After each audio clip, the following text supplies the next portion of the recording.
It's a pretty well-known fact that much of the core story elements in the Halo lore are propelled by the idea that humans and artificial intelligences coexist within the universe.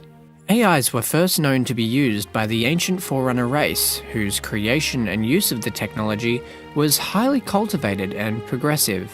But after the Forerunner demise, AIs were later utilized by humanity, and first-generation smart AIs were developed mid-21st century. When it comes to human AI, there are two variations, the first being the dumb AI. These are created using traditional programming methods with limited cognitive capabilities. They don't have the ability to feel, perceive, or experience subjectively, and can't learn subjects outside their specialized role. They are most commonly used for tasks that don't require strong decision-making, and it's because of this that dumb AI are never used by the UNSC as shipboard AI. The term dumb, however, is slightly misleading. They are still highly intelligent and proficient in their specialized duty. For example, Deja, an Oni AI who served as teacher for the Spartan 2s, possesses an equivalent human IQ of 240 in her area of expertise. Another example of a dumb AI is the Superintendent from Halo ODST. The urban infrastructure AI for the city of New Mombasa is solely in charge of making sure the entire city ran smoothly during its day-to-day operations, and was one of 6 similar Superintendent-class AIs residing on Earth. Following the Covenant invasion, the Superintendent played a vital role in aiding both UNSC and New Mombasa Police Department forces to fight off early stages of the Covenant. Despite being limited in its abilities, the Superintendent made use of its limitations by declaring a metropolitan emergency and evacuating the city, providing ODST forces maps of the city as well as activating lights and signs, leading the teams to safety. Now, due to their more basic nature, dumb AIs don't experience the shortened lifespan that is typical of smart AIs. The lifespan of a dumb AI is only limited by their own hardware capabilities. Dumb AIs are far more responsive and adaptive than normal computer systems, such as navigation computers, and are able to recognize new situations and make pre-programmed decisions to account for unexpected events. The big drawback, however, is the lack of creativity, intuition, and integrity, leading me to the second variation of human AI, the smart AI.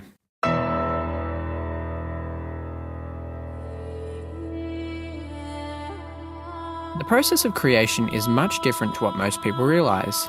Instead of using traditional programming, the AI matrix is actually created by sending electronic bursts through the neural pathways of a human brain, which are then replicated in a superconducting nanoassemblage in a process known as cognitive impression modelling. This all sounds great, and at first seems like a much more efficient and effective way of creating a smart AI. But there is one massive drawback that makes the process somewhat haunting. Through this process, the original brain tissue is completely destroyed, meaning the host brain can only be obtained after the human host has died. There have been some instances, in the case of Cortana, where the candidate, Dr. Halsey, was flash cloned so that she was able to remain alive throughout the process. However, this turned out to be highly inefficient. Out of the 20 flash clones of Halsey's brain, only 2 ended up taking to the process.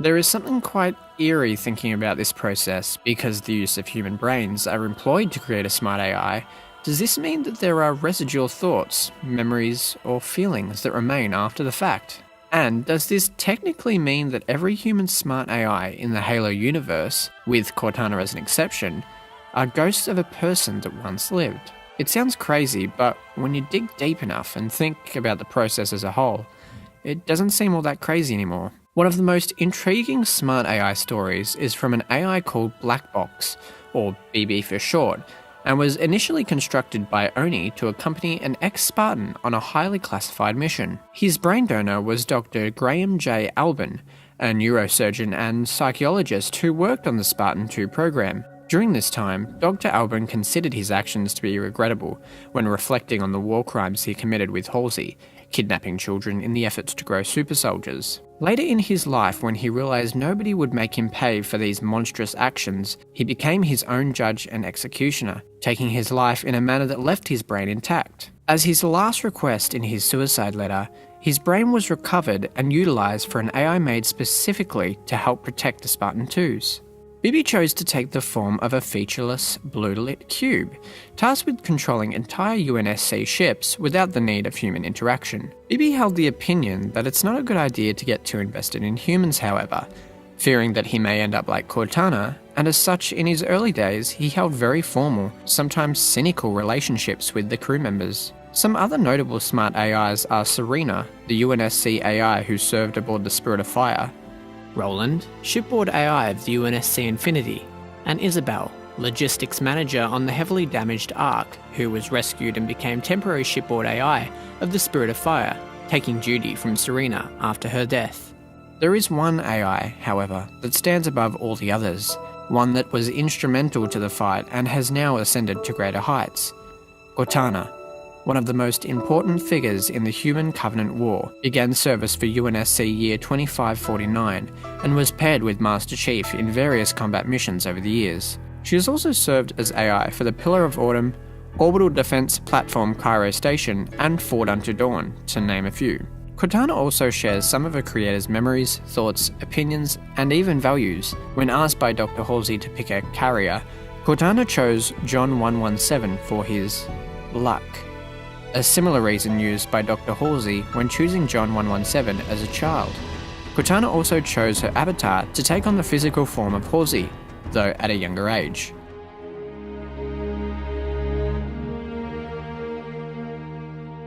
Over the years, she gained vast amounts of information and had been exposed to far more data than any other AI in existence. This effectively contributed to something known as rampancy, something every human smart AI has to face, and leads into the final stages of an AI's life before death. A smart AI's lifespan is an average of 7 years. Cortana entered rampancy at 8 years old while drifting aboard UNSC Forward Unto Dawn. She developed multiple personalities which would argue with each other at times, similar to symptoms of dissociative identity disorder, and she displayed characteristics of both anger and jealousy, something she had never previously expressed. One way of describing rampancy would be a terminal state in which the AI develops delusions of godlike power, as well as an utter contempt for its mentally inferior makers. When rampancy occurs, the AI becomes very unstable and can often lead their creators to terminate them due to being a danger to others. Rampancy is an unavoidable flaw of an AI system, and if kept active longer than 7 years, the AI begins to use more and more of its computer power thinking about things. Dr. Halsey explains it as thinking so hard that your lungs forget to breathe. Rampancy takes place in 3 stages known as melancholy, anger, and jealousy. The first stage of rampancy, melancholy, isn't considered dangerous. The AI in this stage is in a state of clinical depression, becoming apathetic and uninterested in the world around it. The second stage, anger, is the state and status in which rampancy most often becomes apparent, as it is also the stage where those around the AI in question will be exposed to most of the danger. Anger is triggered when some events occur that cause the AI to feel it has been pushed too far, and its withheld emotions are released in a fit of rage. This is the stage that most resembles the science fiction cliché of the insane computer, as the AI's sadness turns into hatred. An AI in anger will act irrationally, and even dangerously, as it tries to exact its revenge on the world around it and free itself from its programming constraints. The final stage, jealousy, forces the AI to seek and grow, to develop as a person. It will do this by attempting to expose itself to new intellectual stimuli, and by expanding its sphere of knowledge by gathering as much data as possible. As the intellectual growth of the AI will ultimately be limited by the constraints of the computer system it inhabits, it will also attempt to transfer itself into even more advanced systems to allow its mind to continue to grow. The need to keep transferring into bigger systems becomes even more urgent. In fact, very few AIs make it to the jealousy stage because to do so, they have to already be inhabiting a planet-wide or otherwise very advanced computer system when they complete their anger phase. At this point, the AI would lose all combat effectiveness by being locked in a permanent state of thought, something that would resemble daydreaming.